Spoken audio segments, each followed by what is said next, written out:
আমাদেরকে হাইকোর্ট দেখিয়ে সেটিকে বাতিল করার একটা চেষ্টা করা হচ্ছে। এই মুক্তিযোদ্ধাদেরকে, জাতির সূর্য সন্তানদেরকে অনগ্রসর বলে ট্যাগিং করা, এটা আমাদের মুক্তিযোদ্ধাদের জন্য লজ্জার, আমাদের স্বাধীনতার জন্য লজ্জার, আমাদের স্বাধীনতার চেতনার জন্য লজ্জার। আমরা এই বৈষম্যমূলক কোটা প্রথার বিরুদ্ধে তীব্র প্রতিবাদ জানাই। এটা বহালের দাবিতে এসেছি।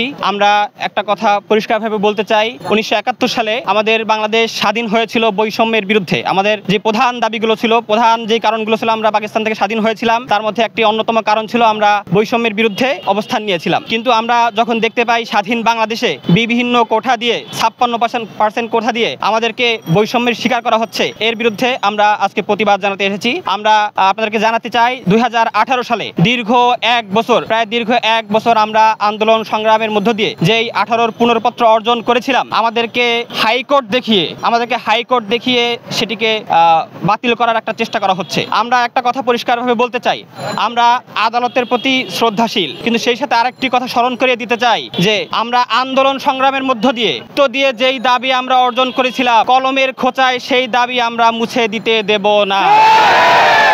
আমরা মনে করি বাংলাদেশ স্বাধীন হয়েছে বৈষম্যের বিরুদ্ধে। বাংলাদেশকে এগিয়ে নিতে হলে মেধাবীদেরকে সমান সুযোগ দিতে হবে।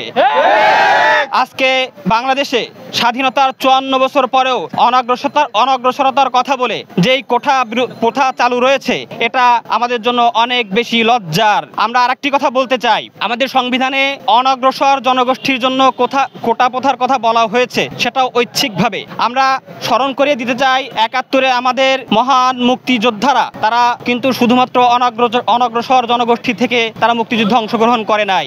উচ্চবিত্ত, মধ্যবিত্ত, নিম্নবিত্ত, উচ্চ মধ্যবিত্ত সকল শ্রেণীর মানুষ মুক্তিযুদ্ধে অংশগ্রহণ করেছিল। এখন আমাদের এই মুক্তিযোদ্ধাদেরকে, জাতির সূর্য সন্তানদেরকে অনগ্রসর বলে ট্যাগিং করা, এটা আমাদের মুক্তিযোদ্ধাদের জন্য লজ্জার, আমাদের স্বাধীনতার জন্য লজ্জার, আমাদের স্বাধীনতার চেতনার জন্য লজ্জার। আমরা এই বৈষম্যমূলক কোটা প্রথার বিরুদ্ধে তীব্র প্রতিবাদ জানাই।